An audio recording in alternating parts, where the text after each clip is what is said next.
새해 첫 주일 예배가 오늘 드려지게 됩니다. 신명기 28장의 말씀을 보면 하나님께서 내 말대로 행하고 내 뜻대로 행하는 자에게는 들어가도 복을 받고 나가도 복을 받고 들에서도 복을 받고 성읍에서도 복을 받는다고 말씀하셨고, 이어서 동일한 28장에서 내 말씀을 거역하고 내 뜻대로 행하지 않는 자들은 들어가도 저주를 받고 나가도 저주를 받고 들에서도 저주를 받고 성읍에서도 저주를 받는다고 말씀을 하셨습니다.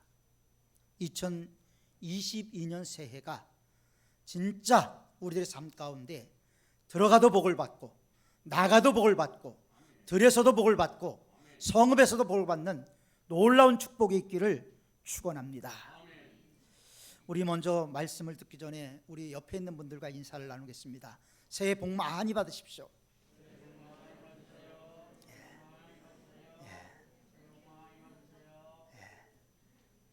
진짜 여러분들이 새해 복 많이 받기를 축원합니다. 우리는 새해를 맞이했습니다. 새해는 새 비전, 새해는 큰 축복이 우리에게 임해야 할 줄 믿습니다. 그러나 아무리 새해를 맞이했다 해도 새해를 새해로 받아들이는 사람들에게만 새해가 될 수가 있는 것이죠. 똑같이 지구는 돕니다. 저녁이 되고 아침이 옵니다. 동일하게 태양이 비칩니다.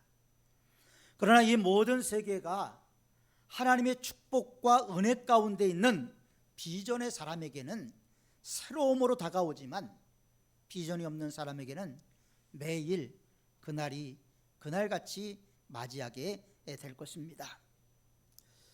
많은 사람들이 자기의 삶에 만족하는 사람이 없죠. 자기의 삶을 바라보면서 만족하지 못하는 이유가 남을 바라보기 때문입니다.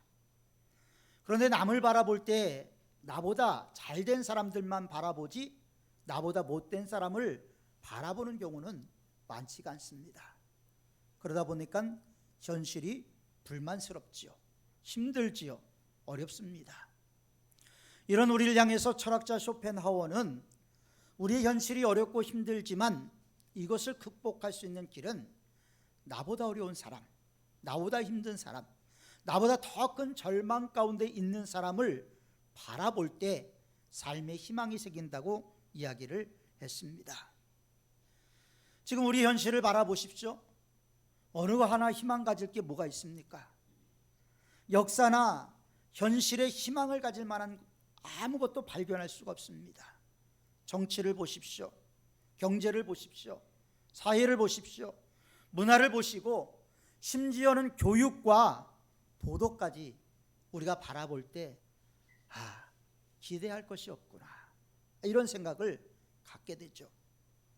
우리는 여기서 위로를 받으려고 했고 여기서 뭔가 힘을 얻으려고 했습니다.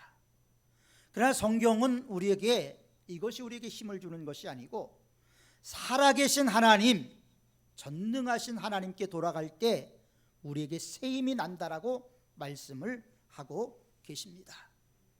언제 정치가 우리에게 희망을 준 적이 있습니까? 언제 경제가 우리에게 편안함을 준 적이 있습니까? 교육이 재고시를 한 적이 있습니까? 심지어 우리가 하나님의 자녀라고 이야기하면서 우리가 언제 세상에 빛이 되어 본 적이 있습니까? 썩어져가는 이 세상에 소금이 되어 본 적이 있습니까? 양심의 기둥이 되어 본 적이 있습니까? 어떤 분들은 한국 교회의 위기를 이렇게 얘기를 합니다. 교회에서 성도들이 모여서 우리 한 마음을 갖자, 한 뜻을 갖자, 그래서 우리 모두 오렌지 주스를 마시자, 이렇게 이야기를 한대요. 그리고 집에 가서는 교회에서는 다 오렌지 주스를 마시자고 얘기해놓고 집에 가서는 포도 주스를 마시고 있는 것이 한국 교회 교인들의 모습이다, 이야기한 분도 있습니다. 이 세계를 바라보면 참 희망을 가질 만한 것을 찾아보기가 어렵습니다. 시간은 갈수록 점점 어려워지죠. 송구 영신예배 때 우리가 영상을 통해서 작년 한 해 이루어졌던 모든 이 세상의 문제들을 우리가 영상으로 봤습니다. 그것을 바라보면 참 캄캄하고 암담할 수밖에 없죠. 주저앉아 있을 수밖에 없습니다. 그래서 새해를 맞이하면서 우리는 암울하게 새해를 맞이할 수도 있습니다. 그러나 우리에게 유일한 소망, 우리가 정치에서, 경제에서, 사회에서, 문화에서 얻지 못했던 유일한 소망을 주실 수 있는 살아계신 하나님, 예수 그리스도가 계시다라는 것을 우리는 자주 잊어버리고 있지는 않은가. 그래서 올해는 하늘로부터 내려오는 신령한 음성을 사모하고 예수님만 바라보고 예수님만 앙망하고 예수님만 따라가는 우리 모든 성도들이 되었으면 좋겠습니다. 혹시 세상을 바라보다 실망하셨습니까? 사업을 하시다 낙담하셨습니까? 사람들을 바라보다 넘어지셨습니까? 지금까지 살아오면서 여러분들을 낙심하게 만들고 여러분들을 힘들게 만든 것은 과연 무엇이었을까요? 아마도 곰곰이 생각해 보면 땅에 있는 모든 것들이 우리들의 마음을 상하게 했습니다. 낙심하게 했습니다. 하늘의 신령한 것을 사모하여 낙심하지 않았습니다. 육신의 사람임을 애통해하면서 영의 사람이 되기 위해서 몸부림치지도 않았습니다. 하나님을 믿노라고 하면서도 하나님의 기쁨이 되려고 헌신하지 않았습니다.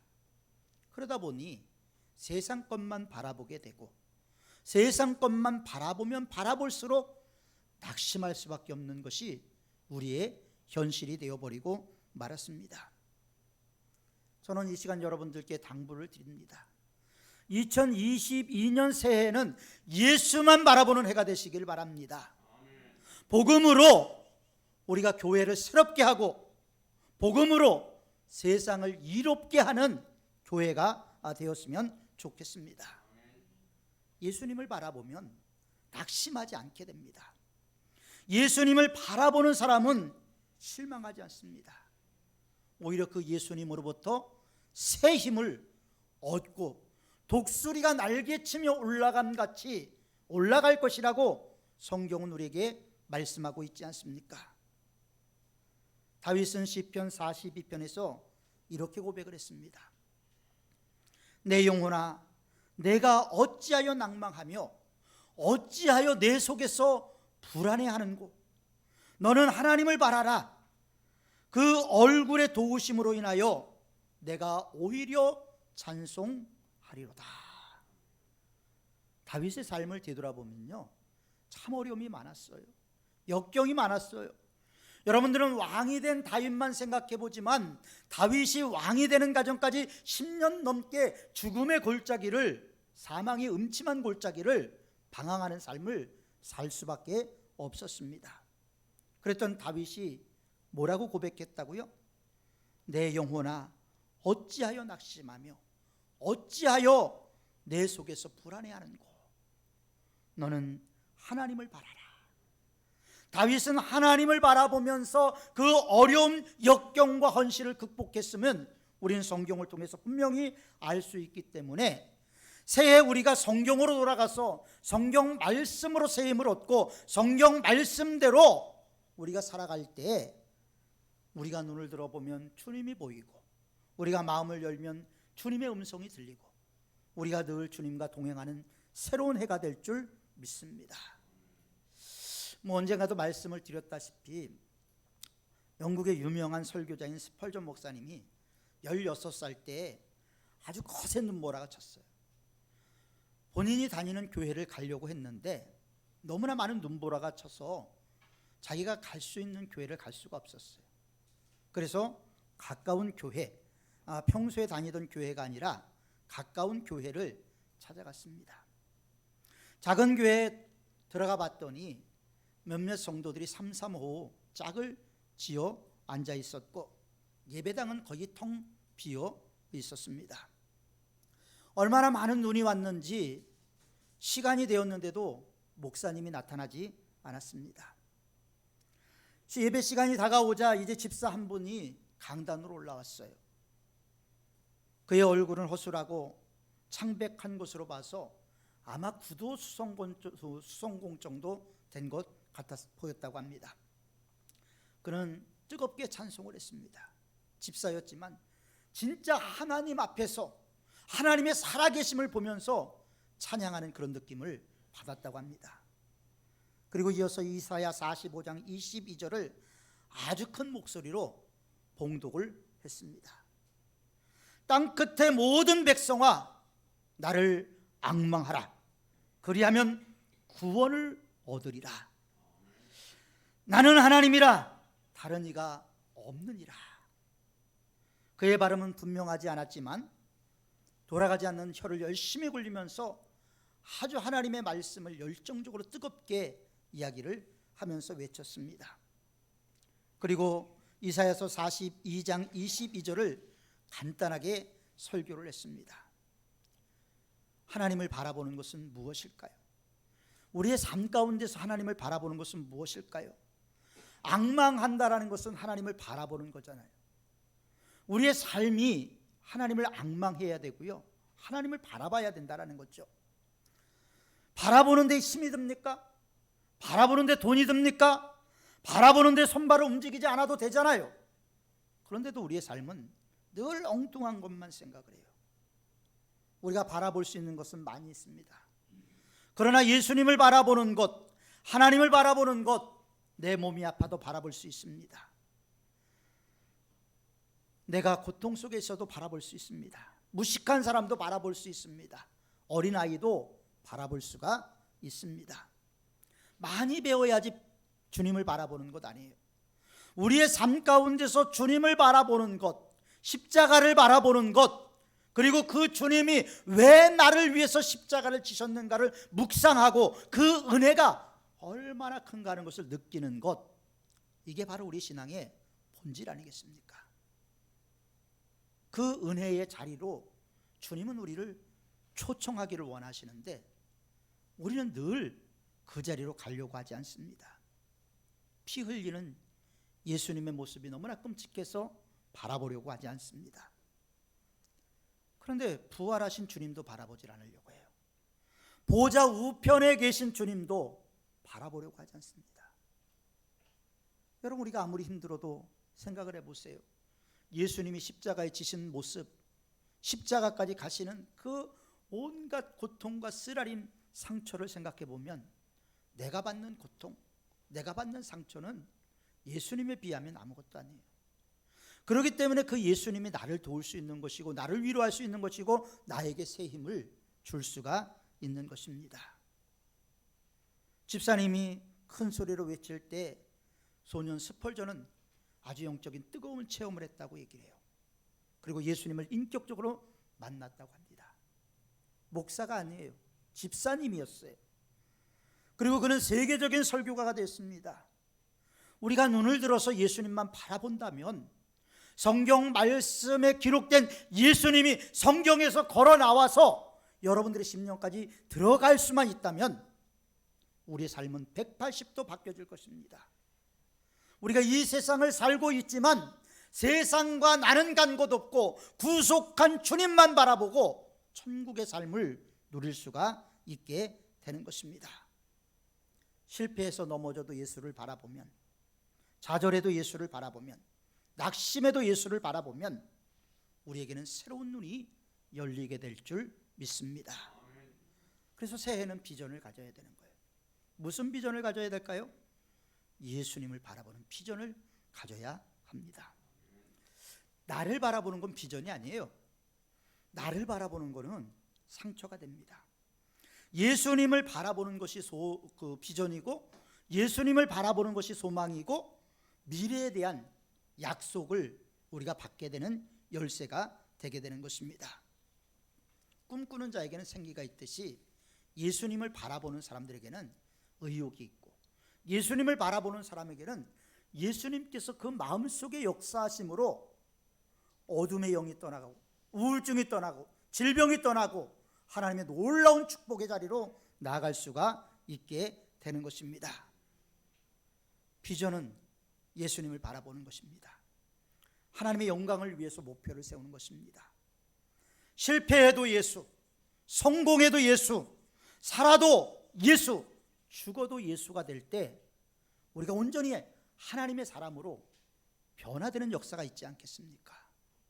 예수 없는 내가 아니라, 예수의 껍데기만 붙잡고 있는 내가 아니라 그 살아계신 예수님을 내가 만나고 붙잡고 나갈 때 주님께서 우리의 삶 가운데 높은 산이 낮아지고 골짜기가 메워져서 사업과 건강과 자녀와 가정이 시온의 대로로 열리는 축복이 있게 될 줄 믿습니다. 이 땅이 아무리 성공하고 잘 됐어도 예수님을 바라보지 않는다면 허상으로 끝납니다. 돈을 많이 벌어도 썩어질 재물일 뿐이죠. 1년 동안 건강하게 뛰어도 썩어질 육체일 뿐입니다. 그렇기 때문에 우리 목표가 영적인 것, 예수님을 바라보는 것, 예수님을 목표로 나가는 것 중요한 것이죠.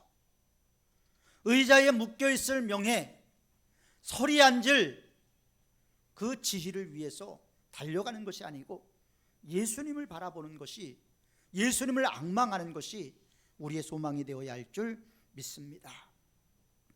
비전을 갖는 사람은 그래서 언제나 승리해요. 왜 승리하냐면 주님이 내 안에 있기 때문에. 우리가 말로는 주님 내 안에, 내가 주님 안에 이렇게 쉽게 이야기할 수 있어요. 그러나 주님은 우리들의 마음속에 들어오기를 원하시잖아요. 헌트의 그림에도 예수님이 문 밖에서 두드리잖아요.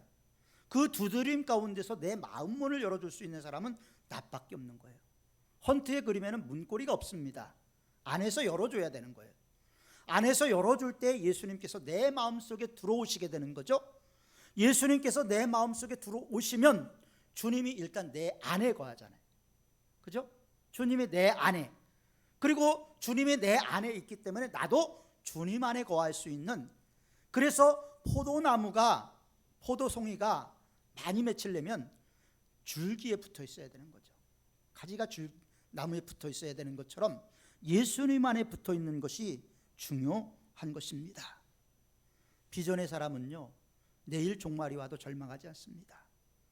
주님이 함께 하시기 때문에. 초대교회 그리스도인들이 그런 삶을 살았어요. 초대교회는 313년 밀라노 침령 이전까지도 박해를 받았걸랑. 그 박해라는 것은 우리가 상상할 수 없는 박해예요.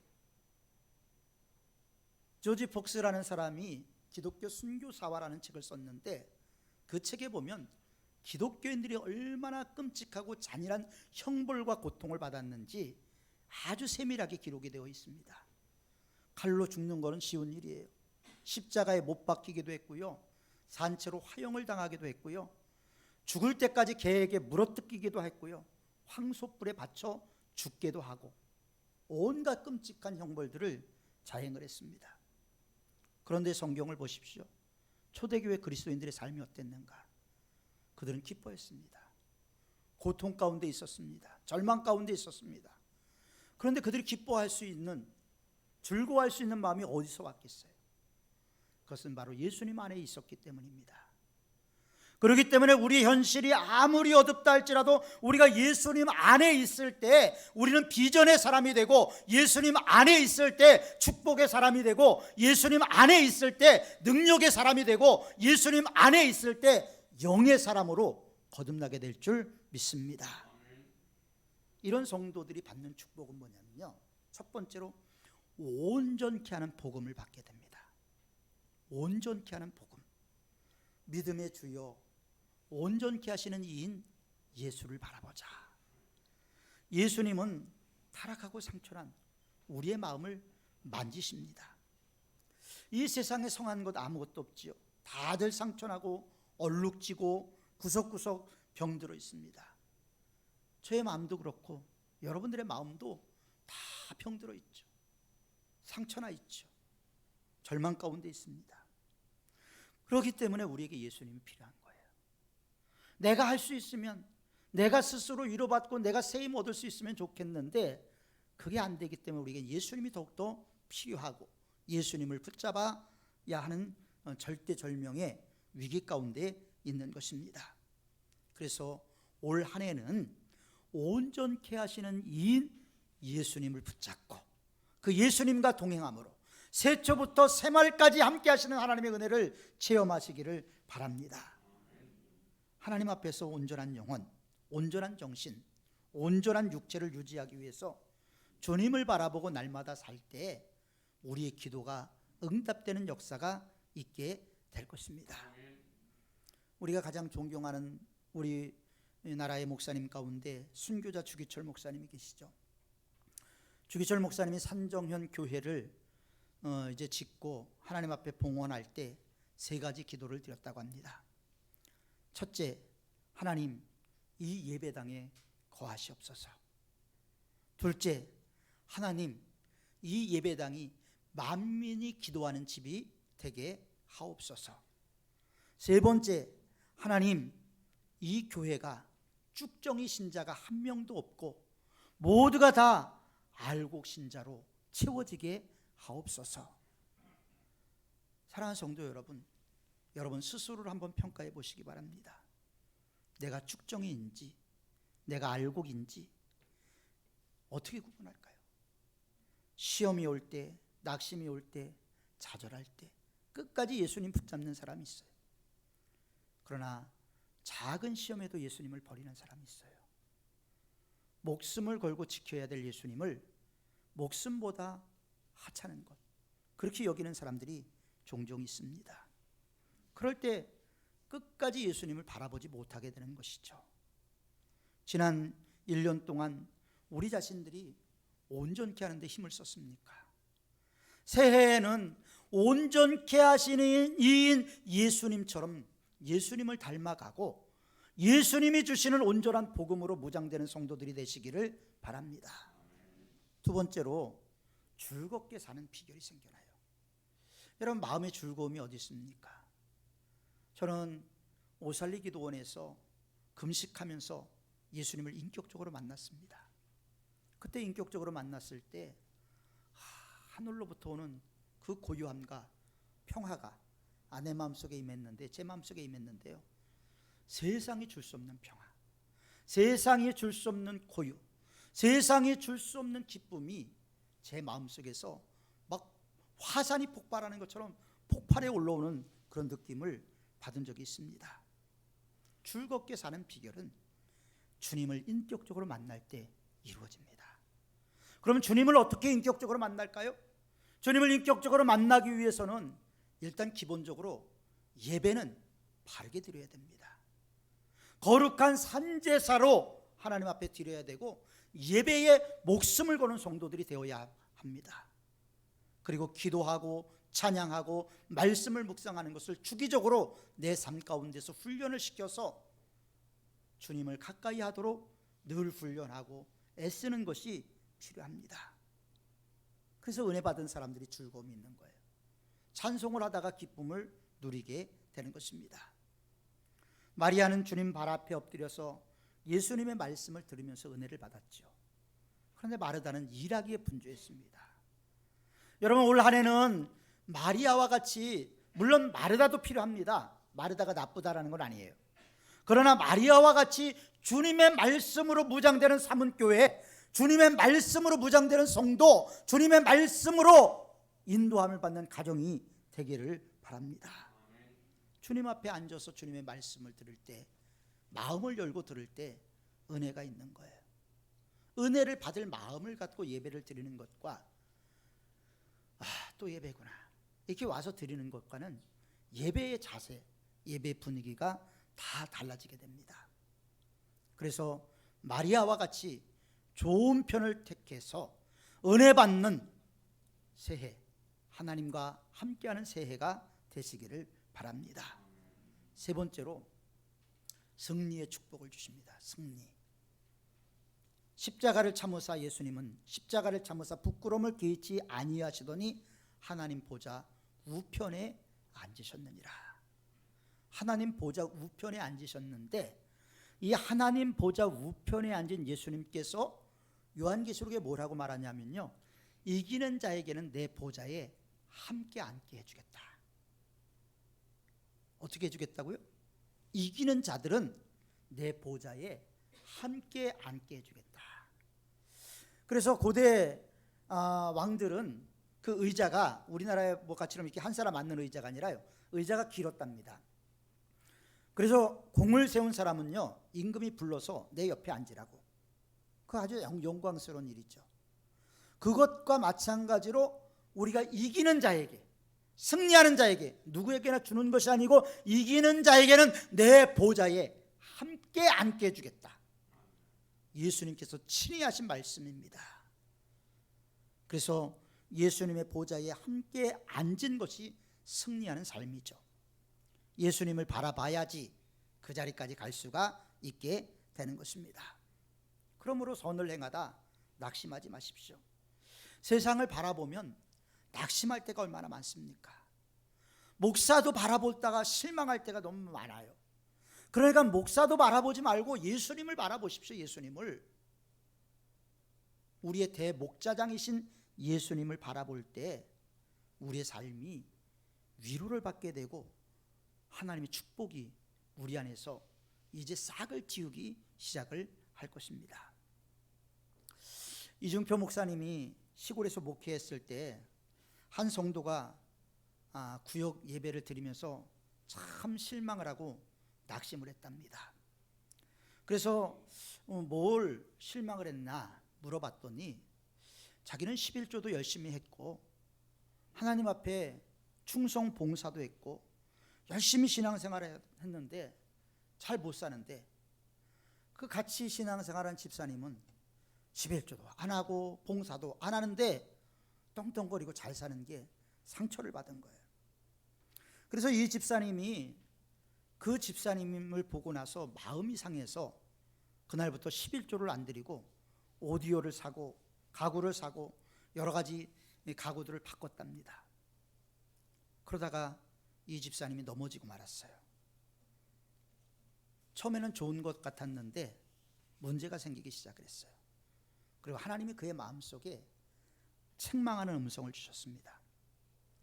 내가 나를 바라보고 살 것이냐, 아니면 저 여자를 바라보고 살 거냐, 내가 나를 닮을 것이냐, 저 여자를 닮을 것이냐. 하나님 마음속에 그런 마음을 주시더래요. 그래서 이분이 회개하고 간증을 했대요. 간증을 하면서 온 교회가 은혜를 받고 온 교회가 참 하나님께 돌아가는 기회가 되었다라고 이야기하시는 것을 들은 적이 있습니다. 여러분들은 무엇 때문에 낙심하셨어요? 작년 한 해 무엇 때문에 절망하셨습니까? 믿음의 주요 온전케 하시는 이인 예수님을 바라보시길 바랍니다. 성경은 우리에게 이렇게 말씀하십니다. 저는 그 앞에 있는 즐거움을 위하여 십자가를 참으사. 여러분, 우리가 볼 때는 그 앞에 있는 게 십자가잖아요. 그런데 그 앞에 있는 더 큰 것을 놓고 예수님은 참으셨다. 그래서 그 즐거움을 위하여 십자가를 참으사 부끄러움을 개의치 아니하시더니 하나님 보좌 우편에 앉으셨느니라. 하나님 보좌 우편에서 최후의 영광을 얻으신 것이죠. 그 영광스러운 미래를 위해서, 우리도 그 영광스러운 미래에 동참하기 위해서 끝까지 예수님을 붙잡고 12년을 혈루증 앓는 여인이 마지막 있는 힘을 다해서 예수님의 옷자락을 붙잡았던 것처럼 예수님을 붙잡고 나가는 2022년이 되어서 승리하는 해가 되시기를 바랍니다. 그래서 2022년에는 복음으로 교회를 새롭게 하고 복음으로 세상을 이롭게 하는 우리 모든 사문의 성도들이 되시기를 주님의 이름으로 축원합니다. 기도하겠습니다.